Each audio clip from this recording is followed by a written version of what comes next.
হয়তো আমার পুরো জীবন কষ্টে কেটে যাবে, কারণ আমি মধ্যবিত্ত পরিবারের ছেলে। শখ পূরণ করতে গেলে মাথায় আসে আগামীকাল পরিবার কি খাবে।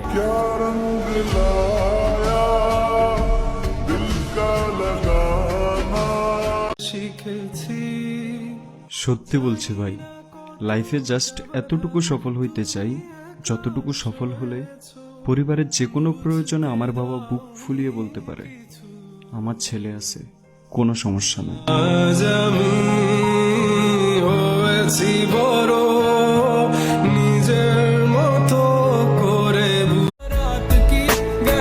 যতই কষ্টে থাকি না কেন সবসময় মুখে রাখি হাসি, কারণ মানুষ কারো কষ্ট দেখে না, দেখে তো শুধু মুখের হাসি।